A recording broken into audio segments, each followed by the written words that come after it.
Hey, what's up, YouTube? Thanks for checking out this video. We're going to be talking about financial health. We're going to be talking about pivoting in your business, and we're going to be giving a special shout out to people that are doing something special for all of those frontline workers that are helping in the coronavirus crisis. So before you get into this video, why don't you drop a like, hit the subscription button, and hey, check out the rest of the show.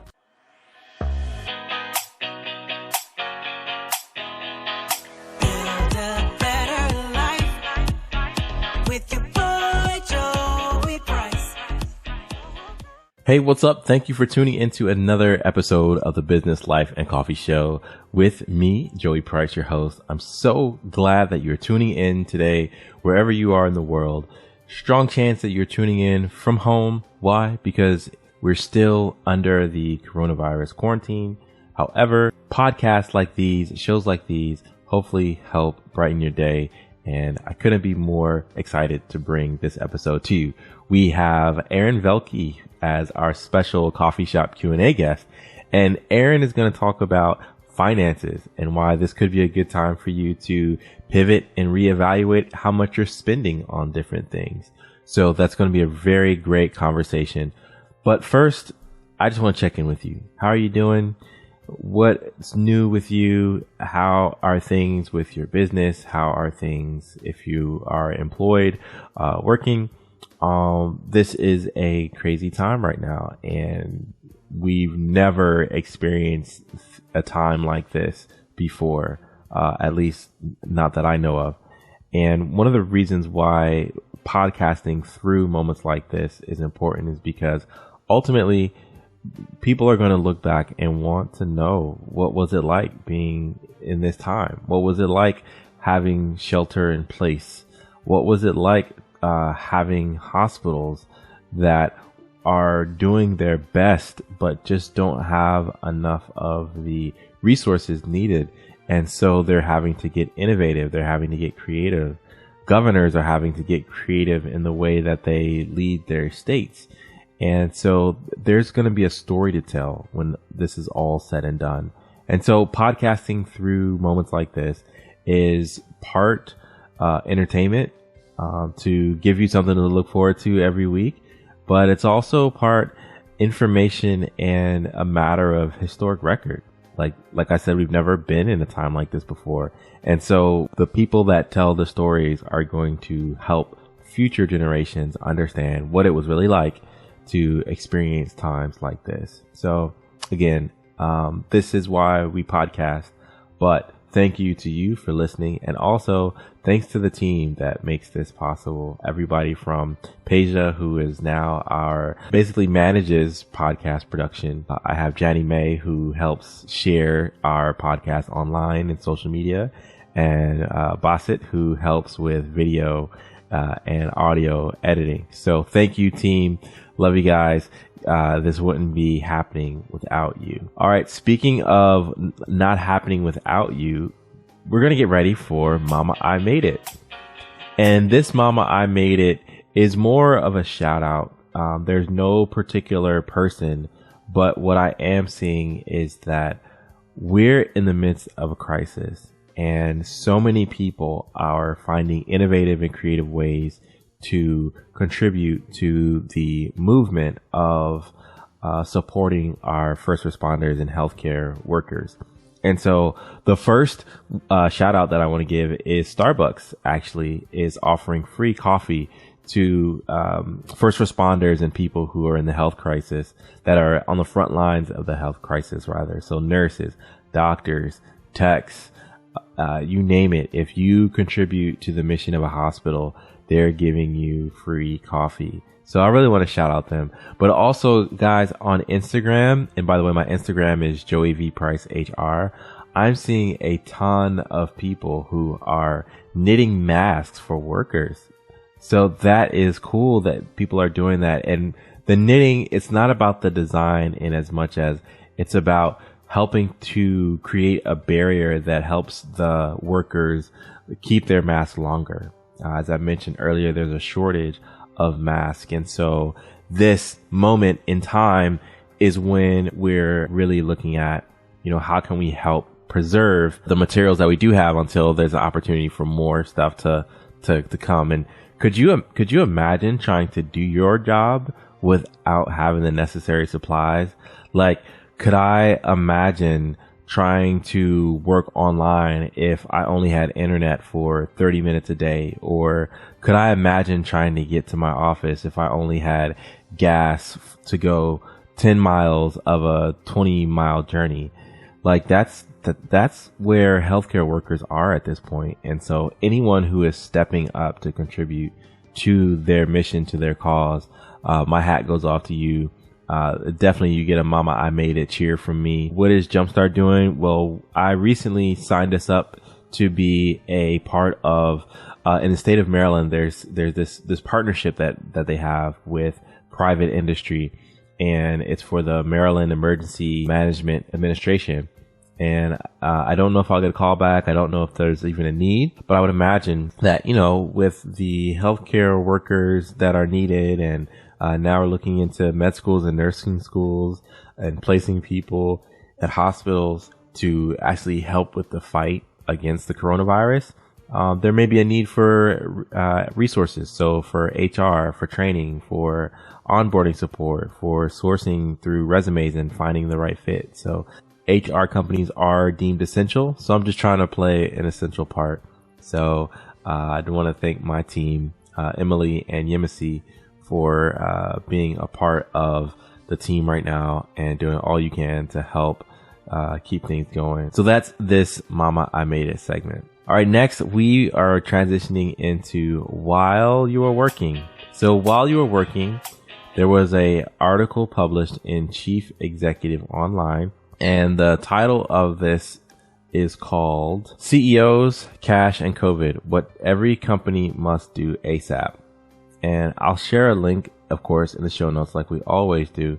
But really, this article, what stood out to me was the fact that it said that while this is a downtime in business, while this is a time where the world is slowing down, it's actually an opportunity for you to take an inventory of your business and some of the things that you can do to innovate. So we're already seeing that happen in food and fast food and retail, where companies are steering more towards online ordering and delivery and takeout, where they may not have done that before.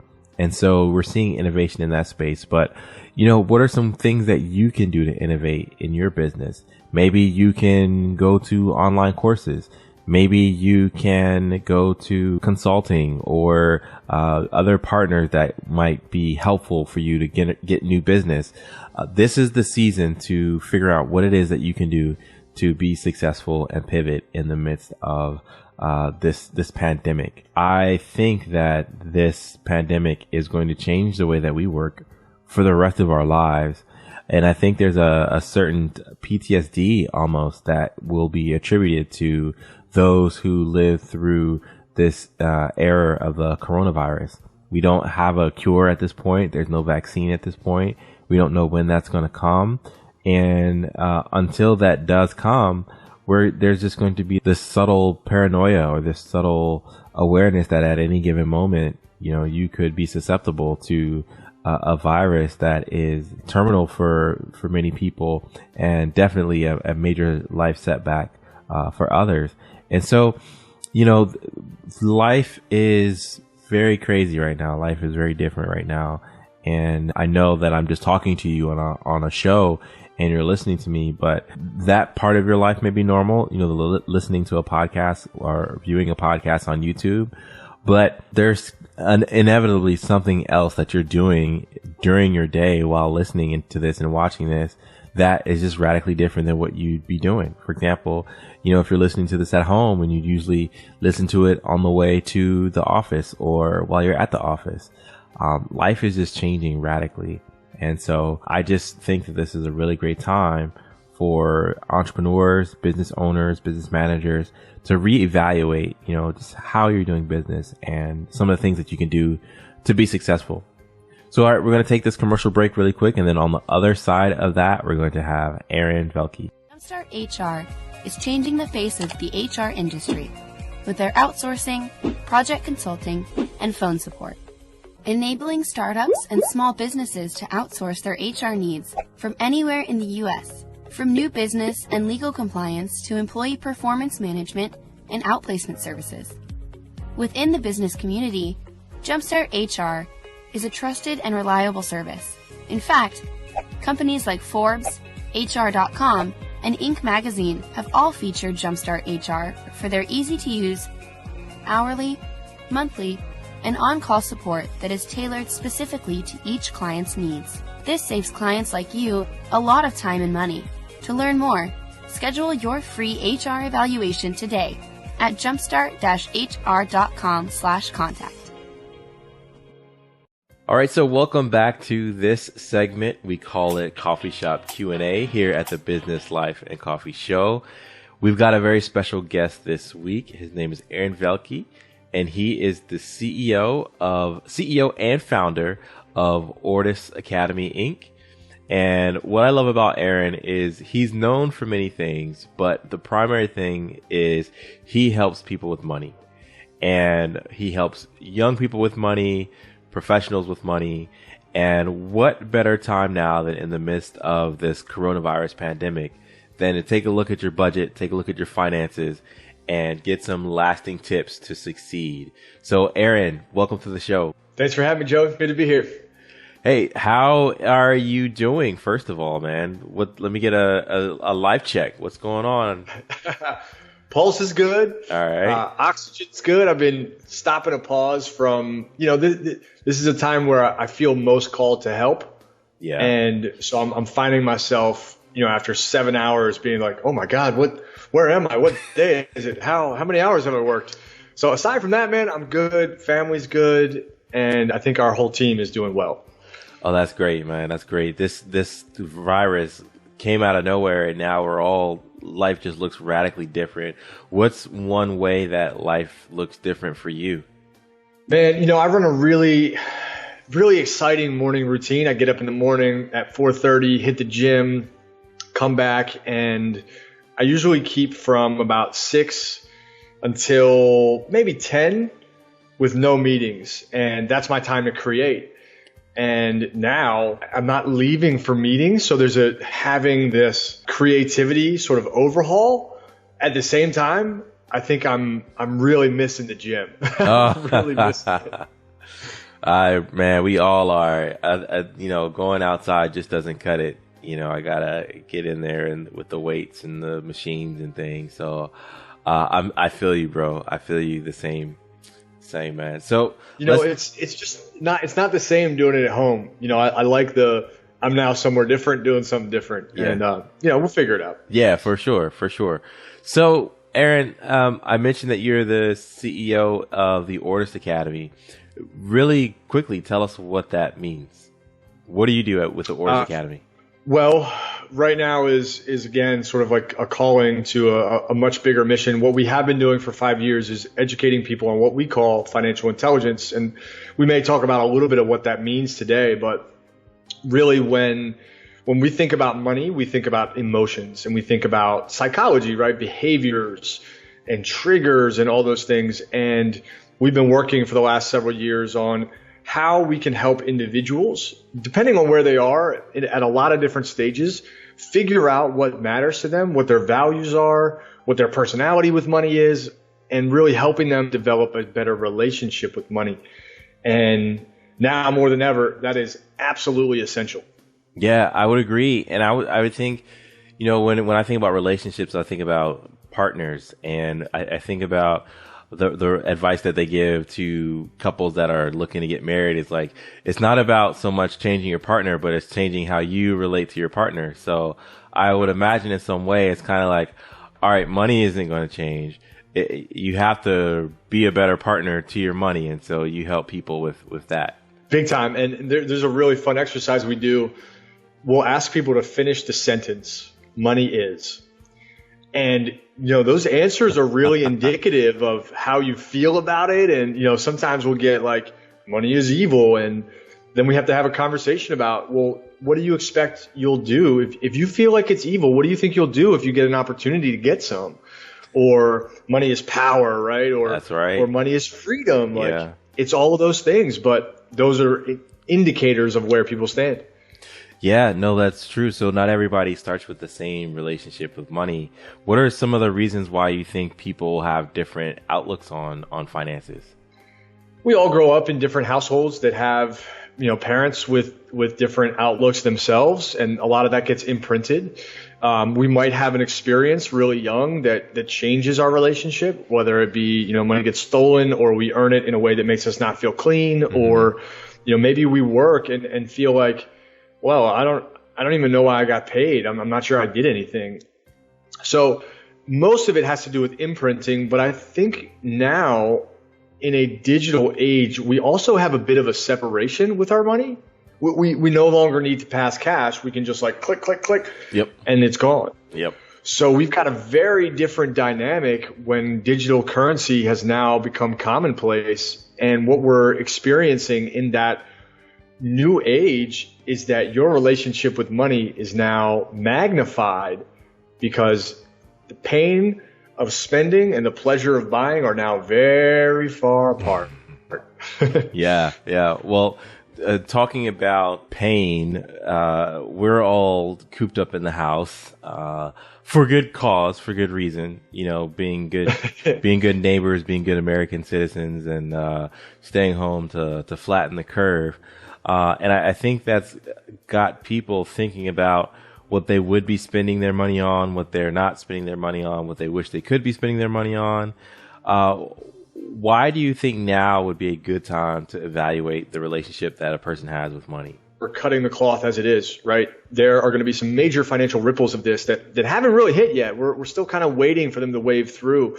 And there's a lot of different data that's out there, a lot of different points on this. And, I certainly don't want to fearmonger, but it's important that we all get a grasp on our money now because the ripple hasn't hit and the wave hasn't gotten to us, right? Like the earthquake happened, the tsunami is still coming, but it hasn't hit. So everyone on the beach is like, yeah, this is great. This is awesome.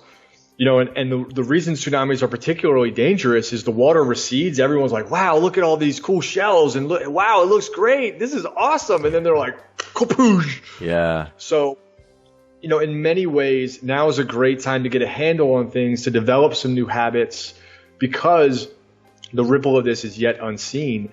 And, there are so many industries being affected, businesses shutting down, closures happening.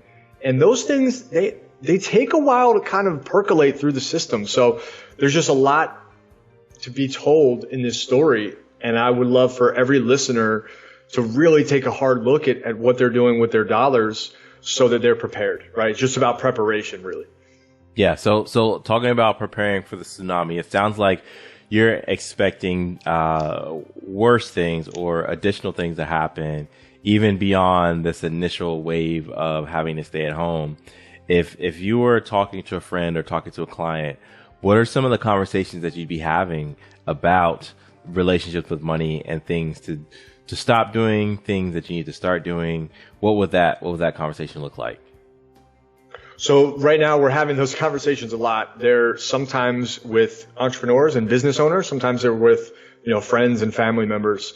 So on the friends and family members, the more personal side, now's a really good time to think of preparation like you would practicality.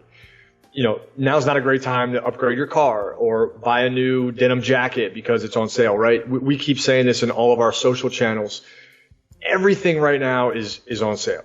It's cheaper, right? People are just trying their best. Every company right now is trying to grab cash. So that's a great indicator when things are on sale. And instead of buying, something that you feel would upgrade your lifestyle, hold, right? Be patient. Don't panic. Just hold. So practicality is one. If it doesn't have a use now, it's not really a good time. I think another piece of the conversation that we're having a lot is like, now's a really good time to evaluate what's essential. And there can be a lot of gray area in essential. We tend not to think of wants and needs because there's gray area there, right? But now is a good time to think of, okay, what's actually essential and what's not. Housing, your car, things like that, groceries, like those are very essential. Health insurance, essential. But right now, maybe going out to dinner or picking up carryout, maybe that isn't, right? Especially if it costs you some significant difference in your food bill. So that's a big one. What's essential, what's not? There's a lot of tactics. We've got some resources that I'll happily share with you so you can share out, but like we've got some resources to help people figure out, how do I deal with bills if I can't pay them? Or, what about my credit card statement? We've got some tactics for that, but the assessment, just in conversation, is, hey, how do you feel about that? Is that important right now? I almost bought a record player earlier today because it was like on sale. And then I realized that you can't just buy a record player. You got to buy the records and the holder for the records. Like it never ends, right? Yeah. Not essential. Yeah. On the business owner front, though, the conversation is, hey, things are on fire. How can what do I do? Do I pivot? Do I punch through? Do I shut down? What do I do? And so we're having some calls and conversations with business owners from across the country to really help them navigate with like a decision tree. Here's what you can do. And that's really interesting as well, because we've got business owners that, their burn rate is alarming compared to their current cash reserves if doors have been closed. And we're trying to do our best to help. So we've been really spending a lot of our time in those conversations in two ways. We've got a campaign called Team Human, and one, we're giving away online courses to parents. We're holding free webinars for those that have been laid off, employees, employers, all the above, to just help people. And now we're opening up our phone lines to help business owners figure out what their next moves are. Just a little bit of like an hour-long phone call, because everybody's nervous. There's a lot of emotion right now. Yeah, there's a lot of emotion and a lot of uncertainty. I mean, I think the emotion is fueled by the fact that we don't know when this is going to end, and we don't know the repair that's going to need to be done. And the more that this stretches, the more there's a reality that if cash isn't coming in the way that it was, that's going to cause us to change the way that we either look at our business, or even can we be in business, or do we need to pivot to something else? So I think that's a very, very real conversation that a lot of business owners are having. I wanted to get your thoughts on something too. So as you know, the stimulus bill is getting passed through, and it's looking like each American adult that qualifies will get at as much as $1,200, and each child will get, I think, $500. If you were talking with the client, where do you think the best place to put that money would be? I'm sure that's a loaded question, but I want to ask that question, and I'm going to shut up and just see what your thoughts are on that. Oh man, pressure is on. We're on the air live, and what a loaded question. Let's think statistically, right? If I'm talking to most people, it's going to go straight to needs and necessities. It should. It probably has to, right? For as much support as we're getting, with mortgage payments being deferred and going into forbearance, not foreclosure, with credit companies saying, hey, we'll help out, with student loans being paused on interest, like there's a lot of support right now. But for most people, I can tell you all the stats because I speak on this all the time. Mm-hmm. The stats say that, most people need to put that to necessities. Mm-hmm. So, my hope is that people are very responsible with this and don't go whisking it away. I think even for someone that has maybe their basic needs met, they might think, well, this is a great opportunity to get something extra, to buy into vanity and get the thing that's now on sale because everything's on sale. Get that really international trip. Get that. Hey, flights are cheap. But from a practical perspective, it's probably best to hold. Like I would love to just dump it in the market, but realistically, that's not practical right now. Mm-hmm. When we don't know that, right? The challenge with uncertainty is that the moves we make in uncertainty are often questionable as well. But we can create a little bit of certainty by keeping things reserved and being very practical. So putting it in the bank, it's a phenomenal move because there's certainty that you can use it, right? Yep. Yeah. So my opinion is that what individuals should really be thinking is, if I'm emotional and things are uncertain, what kind of certainty can I create? And having reserves, there's some certainty there. Might not last forever, but at least you have some space to breathe. And space to breathe right now gives you the wherewithal to make a better choice, right? And that's where it hits. This hits the hardest, is where we're all like, oh my God, panic, choice. And we reflect back and we're like, oh my God, I made all the wrong choices. But certainty can give us the distance to make better ones. Definitely. I think that's a good response there. If you are wondering what to do with your finances, definitely check out Aaron and Ortus Academy and the things that he's doing. Speaking of Ortus, hey man, what's on the horizon for you guys? What are some of the things you're excited about? What are some of the conversations you're having? And what's next in 2020 for Aaron and Ortus Academy? Dude, I love that question. Mostly because if you'd asked me 3 weeks ago, it'd have been a very different answer. That's true. I imagine Yeah. most business owners, like everybody's feeling that way, right? Like yep. I have been in my house now for 6 days straight. So maybe this is the wires all getting crossed, but I'm still so excited. Like, we have been doing this work for so long, and now we can make a big difference and help a lot of people. And, for a while people have been like, dude, what are you doing? You're like helping people with their money. I don't get it. And now it's like, no. Like, this is a great time for us to be able to help and like step in and do that. So we've got a couple things that we're working on. One, we really want to work with small business owners to help them identify where they are, and to, invite them to just like an hour-long phone call and say, look, we're here to help. We haven't really fleshed all this out, but we think that we could, take an hour and just help a small business owner figure out, what decisions do I need to make? Just, get them some reflection on their own business so they can make choices that are best for them.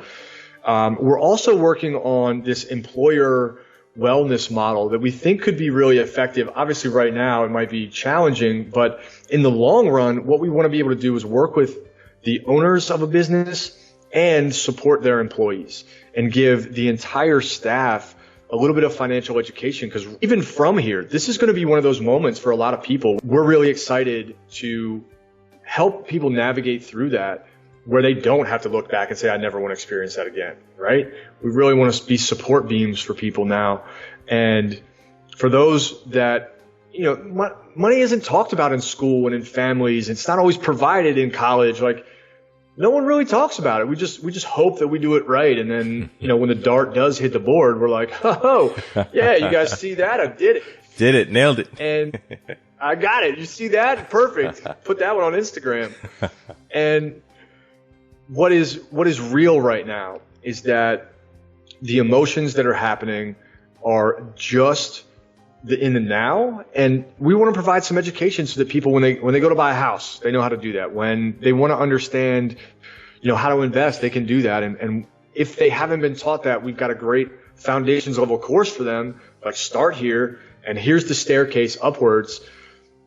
Again, right now, maybe that's not what people need, because we're in kind of like fight or flight mode, but that's going to be a really big play for us in the future, so that what happens when the water clears, when the tsunami wave clears, is we can help people rebuild with a lot of integrity and structure. Yeah, that's awesome, man. And I definitely wish you the best in that venture. I think it's a much needed conversation that needs to be had, and you're definitely the right crew for the job. So how can people find you? How can people connect with you? How can people work with Ortus Academy and all the things that you have going on? So our website is www.ortusacademy.com, and that's ORTUS, T as in Tom. Ortus is Latin for revolution and new beginning. Like, what a perfect, way to think about this, right? This is a chance. This is the season. Start. This is the season for Ortus. Yeah. Yes. Yeah, like let's get people through this to a new beginning. So ortusacademy.com, there's plenty of resources there. We've got a foundations level course for families and individuals that really want to get introduced to the themes of emotional conversations with money and financial intelligence. We've also got some resources there under our Team Human page that are for families, that are for employers. We've got some free webinars and workshops that we're hosting. So there's a lot there. If you need to reach out to us, our contact page is there. And we love to be a support for anybody, business owner or individual, trying to figure this out. And if we can be that sounding board, that consult, that coach, that mentor, that guide, right now, like we're happy to help. This is really mission oriented for us. And, you know, right now we need some leadership, and we're feeling called to support individuals, to support small business, and just show up when people feel like they're alone. All right, Aaron. Well, I wish you much success in that. And it's been a pleasure talking with you on Coffee Shop Q&A here at the Business Life and Coffee Show. We'll gotta have you back again. You're one of our few repeat guests, so you're doing something right. Yes. So, all right, man. I'll see you on the other side of this tsunami, and I wish you all the best. Thank you, Joey. I appreciate you having me, man.